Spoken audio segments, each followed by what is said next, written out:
New month, which means, guess what? New readings from Science of Mind magazine, the daily guides. As we said, they change every month. This month's readings are by someone, I don't know him very well, but I know him somewhat. I'll just read out a little bit of information about him. His name is Reverend Christian Sorensen, Doctor of Divinity. He's a spiritual leader of Seaside Center for Spiritual Living in Encinitas, California. And he served as president of the United Church of Religious Science, which has since combined with Religious Science International to become Centers for Spiritual Living. And he was the first elected community spiritual leader for the new organization. Stepping into the pulpit of his own church at the age of 22, can you believe that? He became the youngest religious science minister in the movement's history. He's published 10 books, including a series of 365-day guidebooks with Reverend Dr. Petra Waldes, who's up in Dallas, actually. With a dynamic online presence, his inspirational messages are viewed by thousands weekly. Catch him live any Sunday morning, 11 a.m. Pacific time at seasidecenter.org. And of course, that's 1 p.m. Central Time.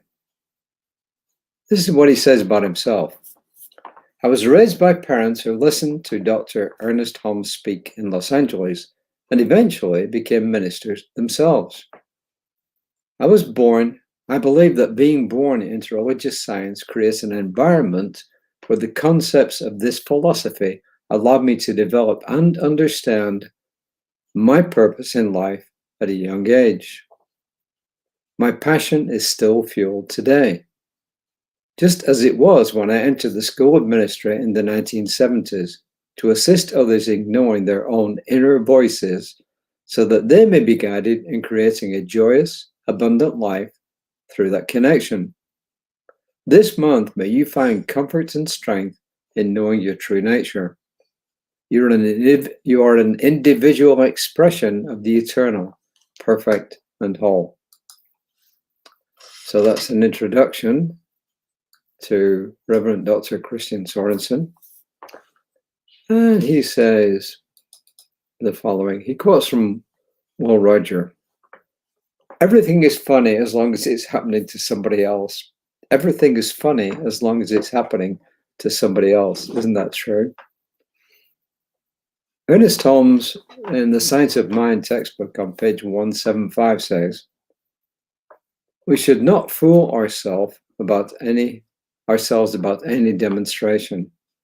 We know there is a state of consciousness that can heal instantly. So in other words, everything, as he says in the title there, just saying all things are possible.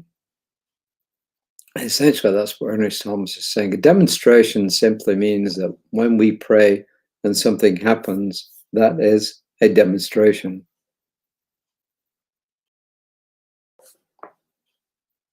This is what Reverend Dr. Christian Sorensen says. People love to laugh and probably have been playing practical jokes on one another since humans arrived on the planet. From slapstick comedies to sitcoms to romantic comedies, people have been chuckling since film started rolling, and long before that, of course.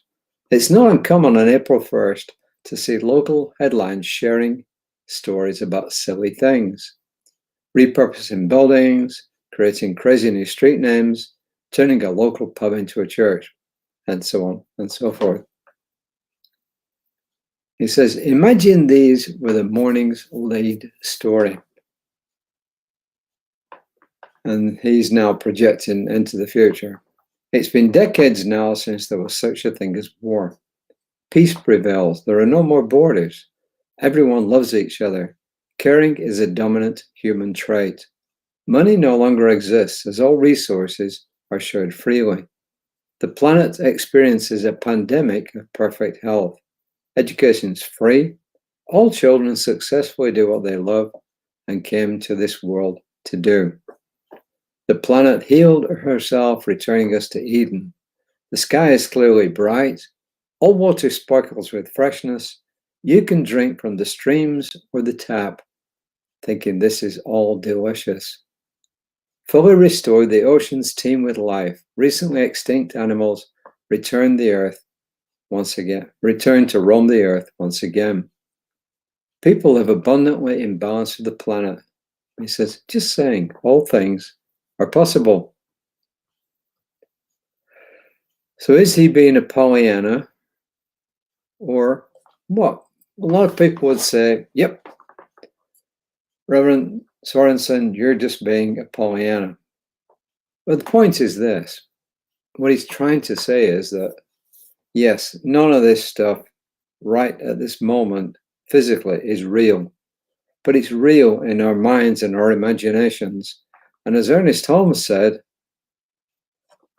we know there's a state of consciousness that can heal and instantly, and that means healing the human race as a whole, healing the planet.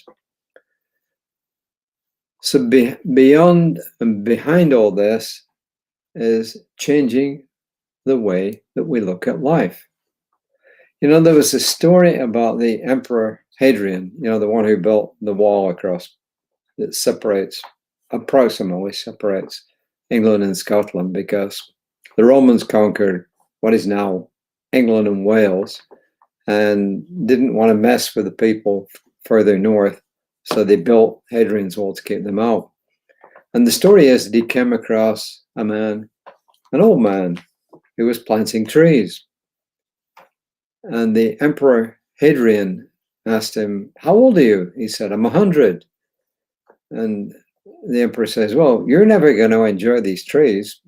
And the guy says, well, if the Almighty so chooses, yes, I will. But if the Almighty chooses not, then my children and their children will enjoy them. So in other words, we don't think about the immediate future. We look into the future to move ahead. That's not to say that we don't take care of what's going on right now. We do. Reverend Sorensen, I think, is encouraging all of us to start changing the way we look at life and believing that all things are possible. And that when enough people do this, the planet and the people on it will change. We will reach that point called critical mass. Critical mass is where things take off. And I pointed out before that you can actually look back and see critical mass happening. If you look back at a curve that shows the adoption of television, it starts off like this, and then it starts to go up exponentially. If you look at the adoption of mobile phones, cell phones here, mobile phones in the rest of the world, it starts off slowly, and then it too takes off. And you can look at lots of things in human history and see how they take off. So when enough of us get behind these ideas of being Pollyannish, then eventually that will become a fact. So what is our job? As Reverend Jesse, my boss, says, our senior minister says, our job is to keep the high watch.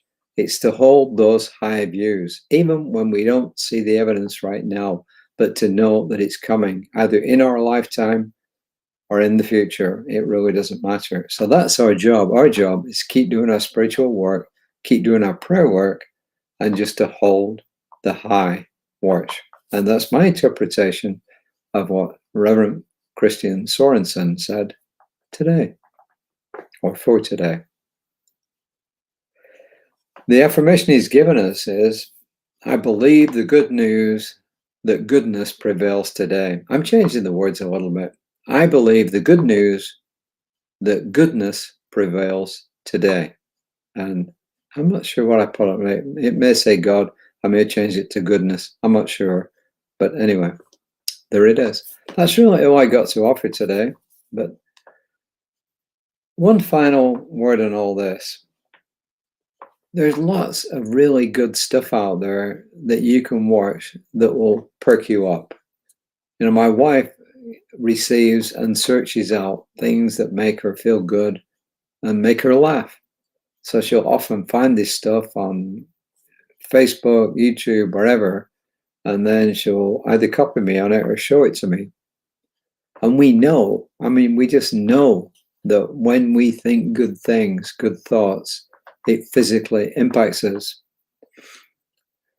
There was a man who, I forgot his name now, but I believe he started a magazine called the Saturday Evening Post. His name just escapes me right now, but he cured himself twice of, quote, incurable diseases by watching funny movies. So all things are possible. So as I move this down, I've put in there some additional information. You can donate to us. We would really love it. What we would also love is you giving us a like on the media that you find us, whether that's on YouTube, on Facebook, on Instagram, wherever it is. Please give us a like. And when you like these messages, please pass them on. Share it with other people. That's one way to set the ball in motion on what Reverend Sorensen is saying. So until next time, namaste. Take care of yourselves. Au revoir. And